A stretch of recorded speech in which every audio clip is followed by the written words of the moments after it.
Hello, people of the internet. I'm the Source Code Gamer, and today I decided I'm going to talk about the recent GamerGate controversy. I know a lot of people are talking about this, but I actually have absolutely no clue what it's about. And when I decided to actually do some research, I decided to go to GamerGate, an actual company. Um, but it has nothing to do with it, so I was just completely off. I assumed they were doing something stupid again, like trying to compete with Steam, but it's completely off that. So I decided I'm going to sit down and I'm going to read through this entire thing. And then I'm going to read through this entire thing, which is in one of the many blogs. I couldn't find one that wasn't just stupidity on the other side. So I'm going to probably go to something like Reddit later on to talk about the other side, which is against Gamersgate. So let's start it. Gamersgate, sometimes referred to as Gamergate or as the hashtag Gamergate, is a controversy in the video game culture which began in August 2014. It concerns ingrained issues of sexism and misogyny in the gaming community, as well as journalistic ethics in the online gaming press, particularly conflicts of interest between video game journalists and developers. Now, let's talk about sexism and misogyny real quick in gaming culture. Now, a lot of people assume that gaming culture absolutely hates women. Why? Because, well, they don't see the strong female stereotypes that we put in games. We don't show that, well, we don't usually. Let's look at all female characters that I know that are main characters or side characters in video games as we know it. Let's look at some of the beginning ones. Princess Peach. She was a damsel in distress. You were set out to go save her. In Mario, actually, the first time you were supposed to save her in Donkey Kong. But they didn't even give her a backstory or anything. I can understand that's a little bit misogynist, but that was the gaming culture at the time. We didn't know how to give her a backstory. It was pretty much just King Kong. Then it went to Mario. And they finally gave her a backstory. She was a princess of the Toad Kingdom. She was the one that was able to save the kingdom after Bowser froze all the people and turned them to stone. And that's the stones that you break, if you didn't know. And let's fast forward a little bit to Metroid. We didn't even know she was a girl at the time. And we went through the entire thing and it shocked us. We were like, wow, a female was able to take down this entire alien race. Fast forward a few more years. We had Laura Croft from Tomb Raider. We had, man, there's so many female characters, I can't even think of a lot of them. Because truly, as a gamer and someone who actually took my time and I learned gamer culture and I've done gaming history and things like that, I know a lot of these things that no one ever bothers to remember when they're talking about sexism and misogyny in gaming. I know Gamersgate isn't necessarily entirely about that, but that's what we're putting it as. Any game that allows you to do gender swapping, customize your own character. Usually, gamers truly like being the female character, whether it's for the sheer fact that your strength can't be as much, which is true. Our male bodies are naturally a little stronger than females, but that doesn't mean a female can't kick the living hell out of someone. And we like that challenge. That's something we often do. I know in Dark Souls, a lot of people choose a female character due to the fact that they're better at magic, which means that their intelligence is considered stronger. So really, there is probably not as much sexism as you are led to believe. I know that part of our gaming community, the modding community, we do make some very controversial things like Skyrim's modding and Oblivion's modding. We did female things that were quite offensive, but that doesn't represent our entire community. Okay, let's continue. The controversy came to our attention due to the sustained campaign of harassment that indie game developer Zoe Quinn, who made a few very good games, was subjected to after ex-boyfriend posted numerous allegations on his blog in August 2014, including that she had a romantic relationship with Kotaku journalist, with a Kotaku journalist. If you don't know what Kotaku is, it's a it's a gaming and anime and manga blog type thing. It's a forum that you go and you can talk about things, and they have journalists that actually go in depth and do their research. Let's continue. Which prompted concerns that the relationship led to positive media coverage for her game. It did not. Although these concerns proved unfounded, allegations about journalistic ethics continued to clash with allegations of harassment and misogyny. Other topics of debate have included perceived changes or threats to the gamer identity as a result of the ongoing maturation and diversification of the gaming industry. Now, one thing that I hate about this is her ex-boyfriend that started this entire controversies spiral from something that was legitimately talked about to a hashtag type deal. Something that you put in there to represent something, but everyone ignores. It's like gun control, which is something that America has always had disputed and yelled at and hated each other over for since guns were around. Now, yes, there needs to be gun control and there needs to be ethics and everything in journalism and game development, but you can't use that card. That's something that Nerdcube said. It's a trump card type deal. You cannot attack the trump card, and you cannot use the trump card if you want to be taken seriously. You can't say, oh, well, spying on you is to protect you from terrorism. Me, I don't want you to spy on me due to the fact that it invades my privacy. I don't mind you checking for terrorism if you use it properly. You can use software that identifies things based on amount, and there's better ways to do it. That's what I'm trying to say. The rising popularity of the medium, and greater emphasis on games as a potential art form, has led to the commensurate focus on social criticism within gaming media and indie works.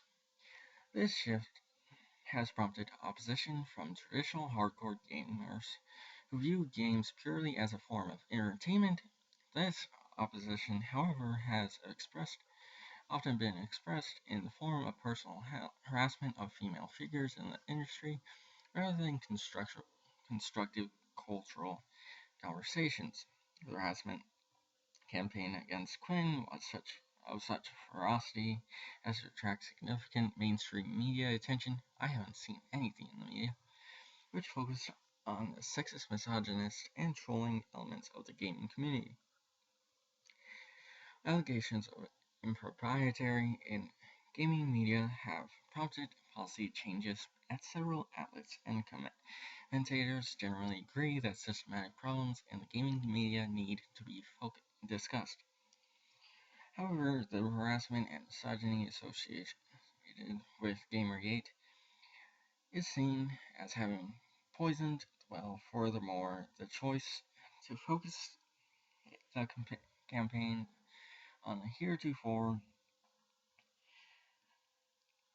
relatively obscure independent developer rather than AAA publishers has led to questions about its motivations.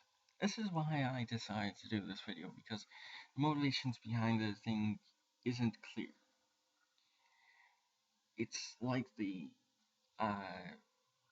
feminist. I'm going to sort of insult and promote feminism here. If you don't want to listen to this, don't. Now, the feminist movement from the 70s, which is when it really gained a lot of popularity, has been purely motivated towards equality, but nowadays it's more superiority complex type deal over equality, which is why I don't like feminism. I support feminism, I support equal rights, but I don't support superiority. Why? Well, I certainly don't want to be looked down on because I'm male. Females, they have a larger population than us. Just like Asians have a larger population than white people. I don't want to be looked down on because I'm the minority. I want to be equal with you. That's why I don't like the feminist movement or the male rights movement.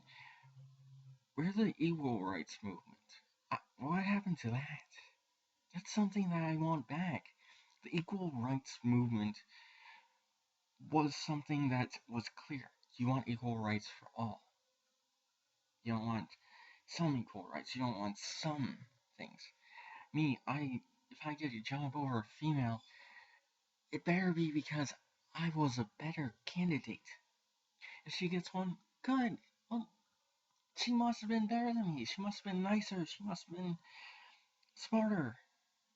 That's how it works. That's how it all should work. Background.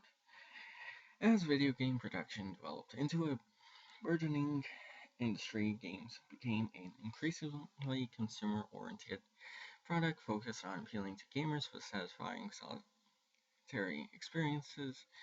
People who had grown up playing these games developed a gamer identity that was associated with these early experiences.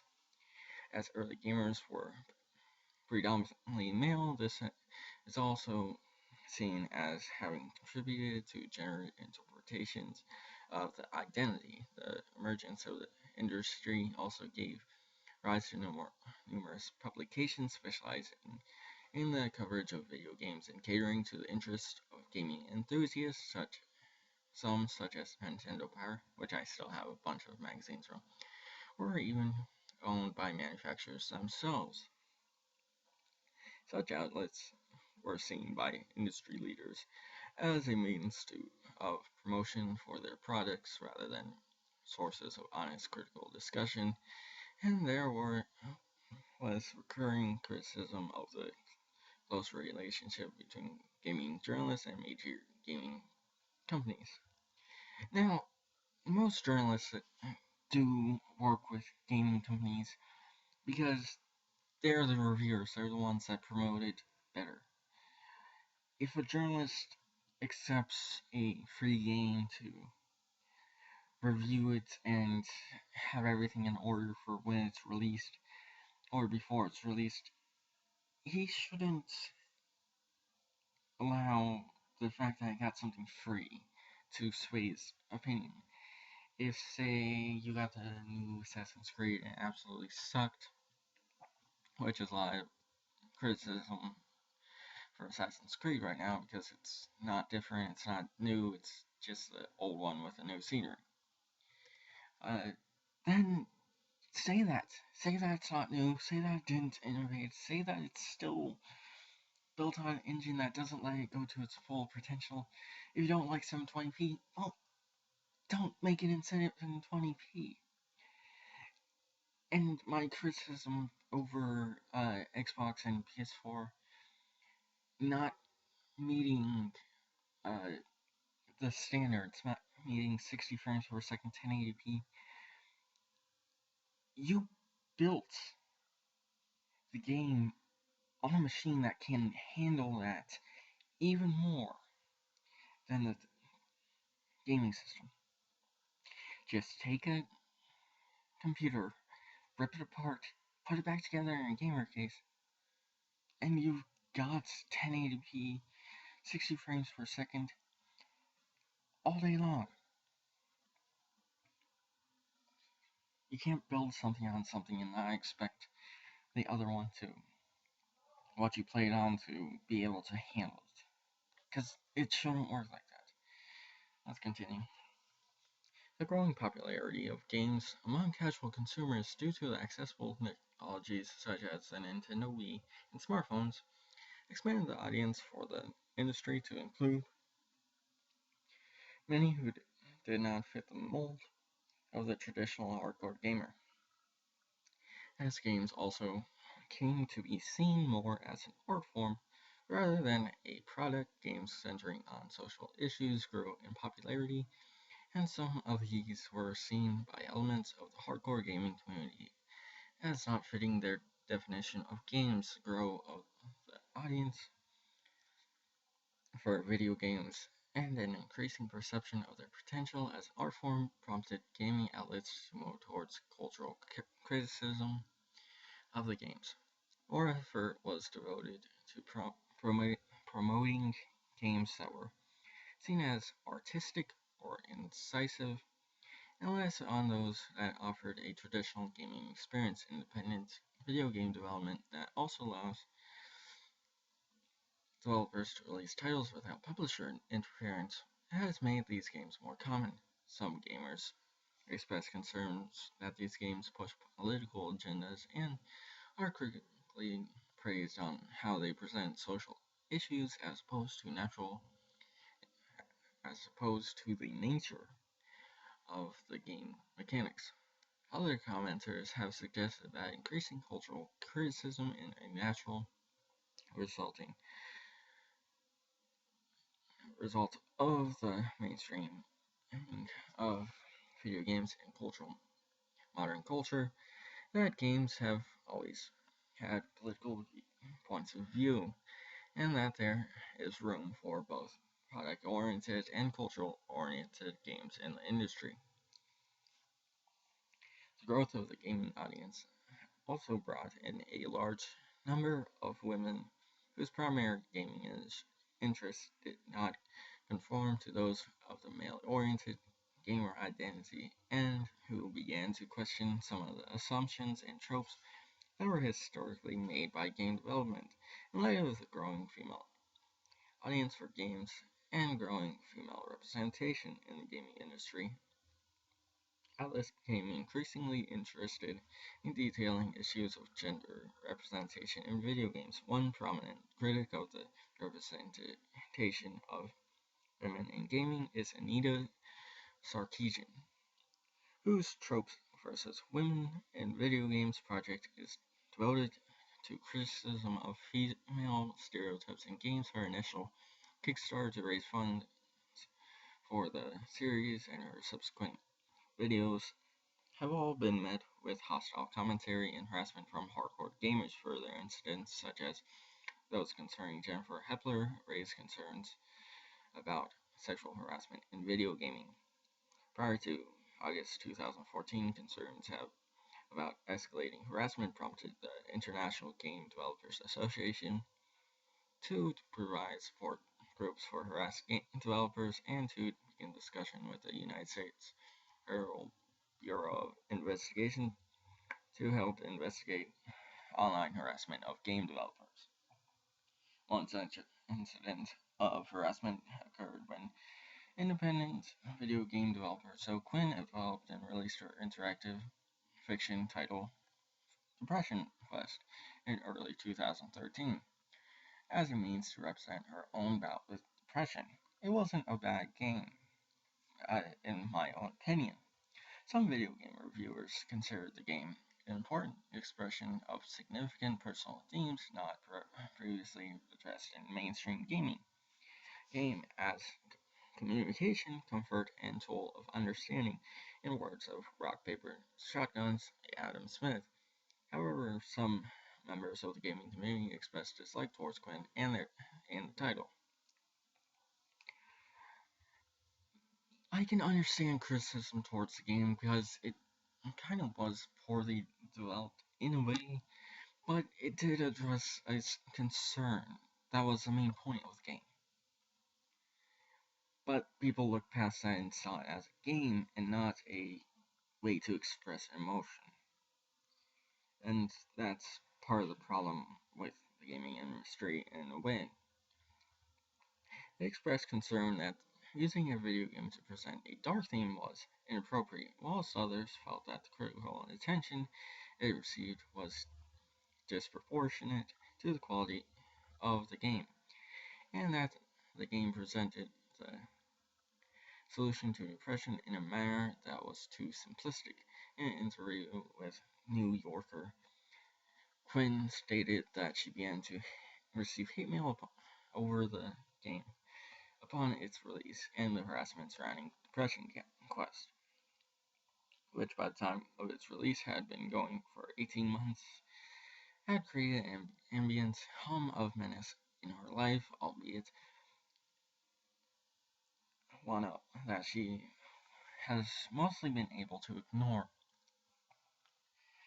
Okay, I'm gonna stop for a second to look at this dark theme, because we've had dark themes in games for a long time, and a lot of them never were considered bad because they addressed dark themes. I remember, what was that game that Markiplier played? It was the one where you were a kid. You were with a teddy bear, walking around, exploring, avoiding monsters, and things like that. I can't remember what it was. Beyond the sleeper, beneath the sleeper, or something. But throughout the entire game, you didn't know that it was a dark theme. It was a dark theme in a way, because it was a kid that was going through a divorce and abuse and a drunk mother and things like that. But you didn't know that until the end. You didn't get that until the end. But it was a dark theme because it was a kid. He was all alone and going through these entire times. And that's something that game, it showed you that. It showed you the monsters, the bad times, and that the teddy bear gave him comfort. And that was a dark theme that it presented itself in a very well way. And they said that Depression Quest showed it too simplistic. But depression, it's a mental, I don't know how to say this, it's a mental illness in a way. Not necessarily like you're crazy or something, but it's like a sickness, that it changes and it develops in a different way for everyone. You can't solve it in a specific way. There is no way to solve it, otherwise we would solve it immediately, because it's something that affects thousands upon thousands of people every day. It truly is a terrible thing, but saying that you solved it too simplistic, that's how they solved it. That's how she solved it. It's not how you solve it, it's a way to solve it, not the way to solve it. And that kind of makes me mad as a gaming community, because you do not understand depression. Me, I understand depression a little bit. Because I have had depressing times. I didn't let it get to me very much, but I have had bad times that I didn't want to do things. I didn't want to work, and I didn't want to go to school, and things like that. I didn't want to get out of bed in the morning, and I pushed through it because I can't let that happen to me. I can't let myself become completely engrossed in not being there. I can't let that happen. And that's something that depression quest kind of said. You can't let it get to you, and you have to keep moving. Allegations against Quinn and subsequent harassment. Shortly after the release of Depression Quest on Steam in August 2014, Quinn's former boyfriend, Aaron Groen, I'm not even going to say your name, or not someone that I respect, wrote a blog post containing a series of allegations, among which was that Quinn had cheated on him with Kotaku journalist Nathan Grayson. This post, which the New York Times described as a strange, rambling attack, led to allegations from Quinn's detractors in the gaming community that the relationship had resulted in favorable media coverage. Kotaku's editor-in-chief, Simon Tortillo, affirms that the two had been involved in a relationship, but stated that Grayson had not written anything about Quinn after the relationship had commenced, and that he never reviewed her games. While Grayson had written an article about the failed Game Jam web reality show that Quinn participated in, and Kotaku had also mentioned her game, both occurred before the relationship began. Although the accusation of favorable coverage were refuted, the incident led to broader allegations on social media that game developers and the gaming press are too often closely connected, and that cultural criticism of video games has led to an increasing focus on social representation and cultural meaning in games by some video game writers. A number of commentators within and outside of the gaming industry denounced the attack on Quinn as misogynistic and unfounded. It was not misogynistic. It was an ex-boyfriend who was a jerk and decided to, well, get back at her because they broke up.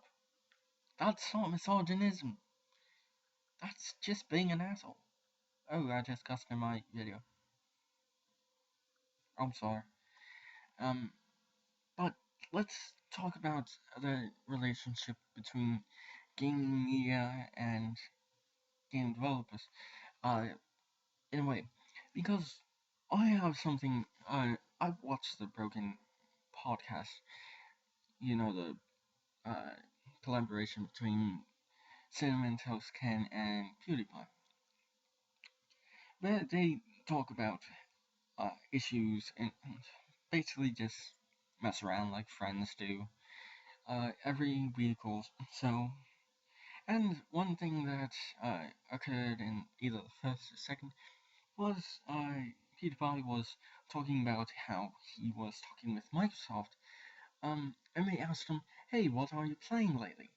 And he said he was playing Dead Rising because he didn't want to offend them by saying that he wasn't playing much on the Xbox One. And that's true, you do not want to offend them while you're next to them. Even though, even at a later date, when the game came to the PC and it was an awful port, he does insult it all the time. But that's good, that means that he didn't allow them to sway his opinion. And you're not allowed to do that if you're a journalist or a criticizer, a critic.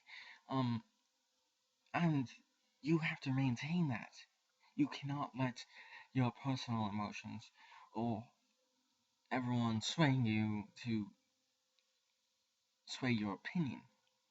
Me, I could receive $1 billion a day if I don't talk badly about an Xbox game or a PS4 game or things like that. That just means that I'm not going to even touch your stuff. I'm not even going to review it. That's how you stop me from reviewing your stuff. I just avoid it. That's the only thing I can do for you. I can avoid it.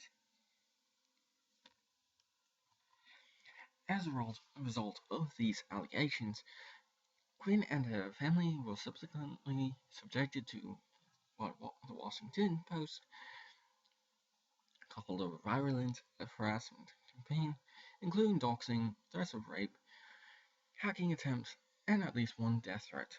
She began staying with friends out of fear that she would be tracked to her home. According to Quinn, then spent the last month spreading my personal information around, sending me threats, hacking anyone suspected of being friends with me, calling my dad and telling him I'm a whore, sending nude photos of me to colleagues, and basically giving me a bandwidth treatment. The New Yorker reported an example of these threats. Next time she shows up at a conference, we give her a crippling injury that's never going to fully heal. A good solid injury to the knees. I say brain damage, but we don't want to make it so she ends up too retarded to fear us. Okay, let's talk about that. Do you think that's going to stop someone? Now, me, I'm a pretty strong guy, but if you threaten me and you threaten my family, you're going to regret it. You want to hack me? Go right ahead. But if you leave any trace behind, you're not going to be on the internet ever again. I will destroy all of your things. I know how to hack. Doesn't mean I'm going to. But just know, if you're going to hack someone, expect to be treated in the same manner. Those who came to our defense were also targeted and labeled by their opponents with the insulting phrase social justice warriors, or SJW for short, a derogatory term for people in the video game industry who use the medium to talk about political issues, as explained by the Washington Post. The social justice warriors, they don't want justice. No, justice is that everyone's fair.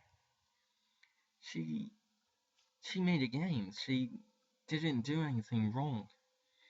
I'm not going to lash out at someone because they make a game. If you make a bad game, I'm going to say it's a bad game and I'm going to leave it at that. If you want to be social justice, make gaming into a truly statement type deal. Put towards a good cause, like Child's Play or what's that new one? I can't remember. But do something like the Humble Bundle thing. Get the world to a better place by using games. If you all want to be social justice, do that. Let's continue. Among those so described was fellow video game developer Phil Fish, who had been a focus of controversy on social media in 2013. Fish was doxxed after speaking in support of Quinn, with many of his personal details and documents relating to his company Polytron. He exposed a hack that led him to sell Polytron and leave the gaming industry. Quinn told the New Yorker that she feels sympathy for her attackers, people don't viciously attack anyone without having some deep-seated loathing in themselves, she said.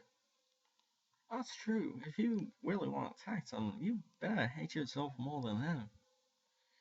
Because, well, you obviously don't care enough about yourself to not face jail time, not face losing internet forever. You truly put yourself at greater risk than you think if you post something bad online. If you threaten someone's life, your IP address is recorded at every interval.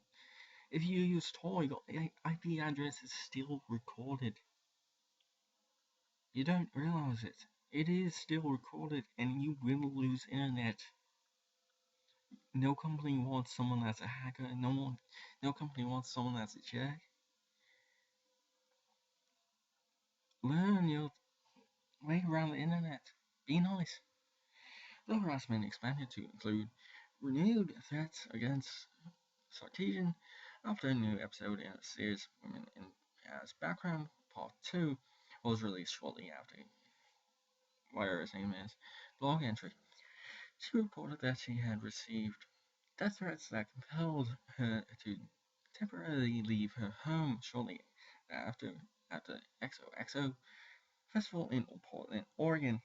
She said in regard to the accusations that high-profile women were making of the threats against them, that one of the most radical things you can do is to actually believe when they talk about their experiences, and the perpetrators do not see themselves as perpetrators at all.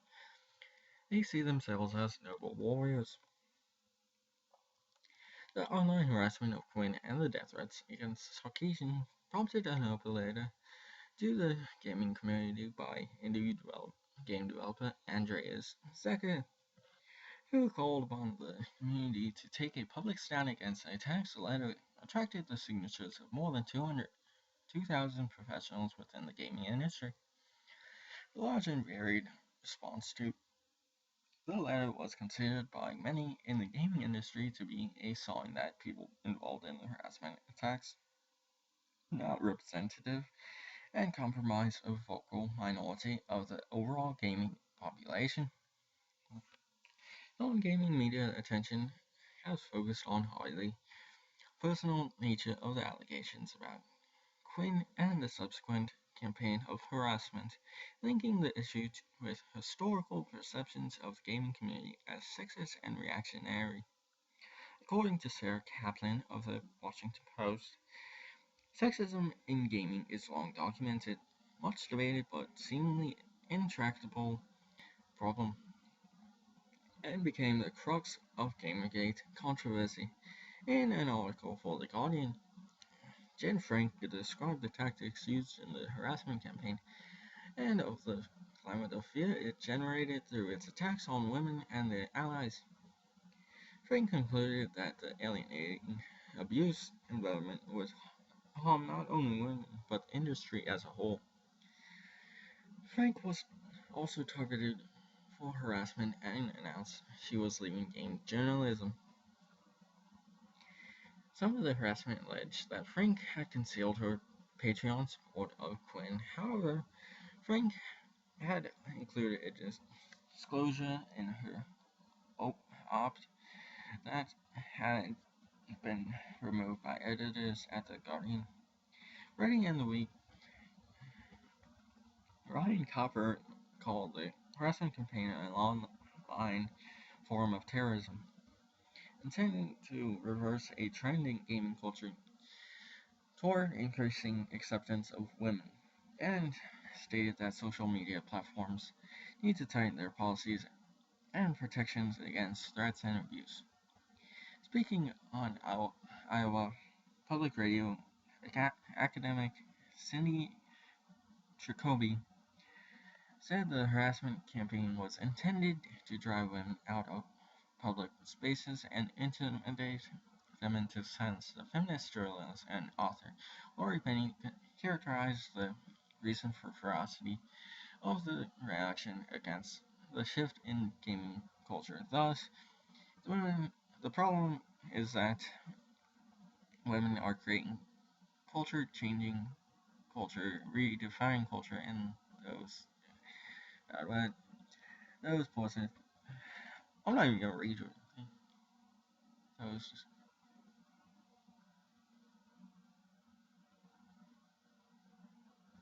Okay, well, go. You can read that if you want. I'm not going to read that. It's repetitive and outright not constructive. Backlash in social media campaign. There was active discussion of these events on 4chan and Reddit, and figures like Adam Baldwin, who was the first to use the hashtag GamerGate in context of controversy on Twitter, highlighted the issue to the population at large. On some websites, posts relating to the controversy were blocked or deleted, and at least one YouTube commentator had a video critical of Quinn removed following DMCA request. Such incidents led some gamers to complain about censorship, which columnist Eric Kane said led to Streisand effect that brought more attention to the dude's accusations. I'll take a sec, make sure this thing's recording. Oh, this is going to be a long video. I might actually have to split it into 2 parts.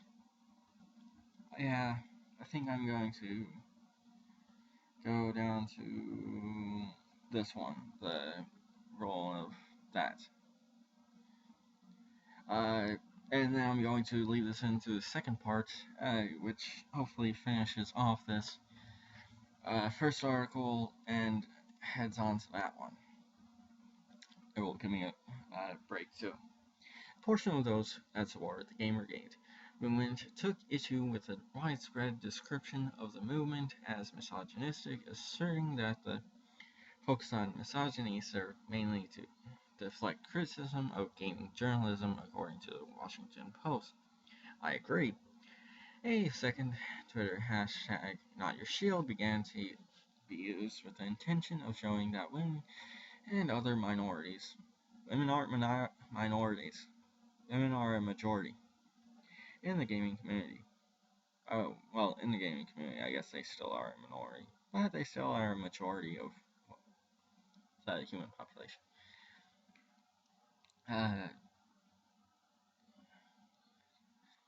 We're also seeking changes in the ethical guidelines of the video game industry and press, whilst denying the core issues behind Gamergate were driven by sexism. William Usher on Cinema Blend argued that the accusations of misogyny use women as a shield to be silently used in order for gaming media and those that gaming media represents to push an agenda. According to Ars Technica and Daily Dot, chat and discussion logs suggest that #NotYourShield hashtag was manufactured on 4chan and that many of those posting under #NotYourShield were sock puppet accounts. Yeah. These statements have been denied by some users of 4chan of #NotYourShield campaign. Quinn said that only people targeted were women or people who stood up for women. #NotYourShield was solely designed to, ironically, be a shield for this campaign once people started calling it misogynistic. The Fine Young Capitalist. A self-described radical feminist group known as the Fine Young Capitalists began receiving financial backing for their charity Game Jam from supporters of the GamerGate movement, particularly those from 4chan, after it was discovered that the group had a prior dispute with Zoe Quinn concerning their planned competition rules. The backers raised over $17,000 for the campaign, a point after which they were allowed to produce an original character to be featured in the winning video game proposal, resulting in the creation of Vivian James, meant to sound like video games. In Forbes, Eric Kane described the character as every girl of sorts and maybe not what you'd expect from 4chan. Tom Middleton of The Independent wrote that 4chan had created Vivian as an emblem for their campaign to demonstrate their lack of sexism, and described the character as a sardonic dream woman who games in Sachi hoodies, has long, lavish traces of red hair, and doesn't ever want to hurt them. Wait. That's like every gamer girl picture ever. Or they have purple hair. Or blue. I like the blue ones more. Yeah, that's... I think they just... Did they want to, like, copyright and just steal someone else's picture? Allegra Ringo of Vice criticized the character as anti-feminist, alleged that Vivian James was created out of spite and described it as masquerading as a feminist icon for the express purpose of spiting feminists. As a gamer, I'd love a girl like that. I support everything she does. Just me, I guess. On August 24th, 2014, the Fine Young Capitalist reported that the Indiegogo account had been compromised by an unknown party, later confirmed by Indiegogo staff, and had been replaced by messages claiming Indiegogo's staff had shut down the campaign and specifically called out 4chan's video game board fee as being abhorrent for their participation in the harassment against So Quinn. End of gamer identity. Later, beginning on August 28th, 2014, a number of writers published opinion columns which argued for the end of gamer identity, citing the growing diversity of gaming and mainstreaming of the medium, while those associated with GamerGate were stated to be a reactionary force against these changes. Some of these articles and essays were described by the New York Times, critical of gamer culture and rampant sexism in it. We aren't sexist. That's the first thing I gotta say. We aren't sexist. We actually, wasn't there an article not too long ago that said gamers are more accepting of all cultures, all sexes, all everything. We are accepting and less likely to commit crimes and things like that. We are buddies. We're people that love each other. Sure, we hate each other after Call of Duty or Counter-Strike or stealing our loot in RPGs. Sure, we sort of hate each other after that, but that's because we're playing a game and we want to have fun, and if we just get killed or something, we get mad because we aren't good enough. That's us. We love each other, truly. At least I do. One such piece that has received attention was a column by Leigh Alexander of Game Sutra titled "Gamers Don't Have to Be Your Audience, Gamers Are Over." Gamers aren't over, in my opinion, which criticized what she believes in the shallow nature of white and male-dominated gaming culture. There's a lot of gamers that are diverse, and some of the most popular people that are gamers are not white or male. Let's look at Mega Minx, or RPG Minx on YouTube. Vanos. What's the other people? I'm sorry if I don't know all of them. There's not that many on YouTube that I know. And there's not that many on Twitch that I know because they either don't have a face cam or I don't talk to them often enough.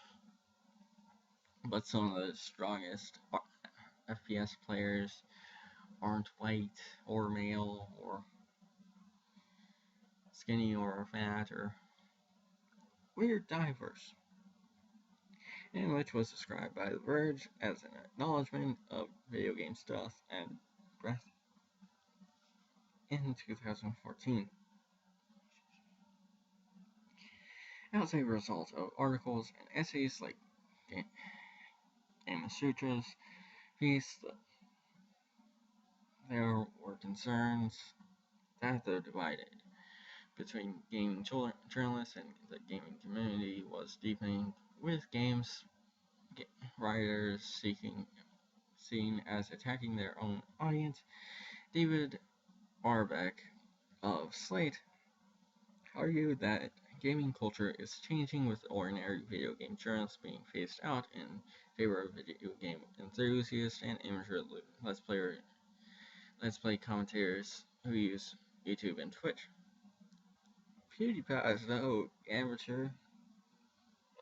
He's professional. He's the most popular. He's huge.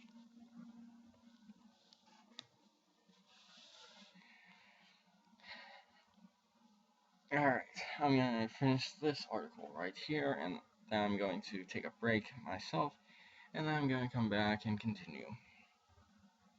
This might actually have to be a three-parter for including that forum. Some of the gamer community took, well, let's start with the title, I guess, Operation Disrespectful Nod. Some of the gamer community took offense with specific articles written on this topic, with some members of gamer community calling these articles offensive and racist. The gamer community organized an email campaign called Operation Disrespectful Nod, which implored other concerned gamers to contact the advertisers that were promoted on the site that published these articles and ask them to pull their advertising. Why would they do that? They already paid them. That's not gonna do anything other than give them free money. In October 2014, Intel pulled its advertising from GameSutra, citing feedback from its consumers on controversial pieces published on that site. Media such as The Verge and The New York Times believed it was a response to this campaign, specifically on the aforementioned GameSutra article by Alexander, Eric Johnson of Recode, and Nick Wingfield of The New York Times said that it was a victory of protesters against GameSutra. Rick McCormick of The Verge disagreed with Intel's decision to cave to what he called coordinated strikes to silence voices, calling for diversity in gaming writing by giving in to its demands and pulling its advertising from GameSutra. Intel has legitimized a movement that has shown itself to be anti-feminist, violently protectionist, and entirely unwilling to share what it sees as its divine right to video games. Several game developers also expressed opposition, sending open letters to Intel about the legitimacy of their actions, warning the company and the public about the potential chilling effect that the GamerGate supporters could evoke on other media sites and reporting on certain facets of the industry by similar actions as they did with Intel. Intel shortly offered an apology stating that we recognize that our action inadvertently created a perception that we are somehow taking sides, and that while we respect the right of individuals to have their personal beliefs and values, Intel does not support any organization or movement that discriminates against women. We apologize and we are deeply sorry if we offended anyone. Several journalists described the apology as insufficient, as Intel didn't reinstate the ad campaign, writing for Engadget, Timmy Sapella, and these words ring a bit hollow, though given that Intel won't be continuing its ad buy with GameSutra either. Quam Opem of The Verge wrote that given how much the movement is devoted to harassing female gamers, Intel's statement rang a little hollow, although it could be assumed to be snowed by the issue's complexity, as GamerGate scope has ballooned into the murky realm of corruption in the industry. Forbes' Eric Kane, while stating GameSutra shouldn't be punished for opinions of its writers, described Intel's decision as a consumer movement and an anti-woman movement. According to Ryan Cooper of The Week, Intel is trying to have it both ways, appeasing to the misogynist mob out of one side of its mouth, and while asserting high-status anti-sexist and pro-diversity values out of the other. But when it comes to corporations, you can immediately discern real priorities by what they do with their money, and in this case, as a result of cowardice and political incompetence, Intel has placed itself on the side of the misogynists. Okay. I'm going to be taking a little bit of a break. My voice is changing a little bit because I've been talking for 54 minutes.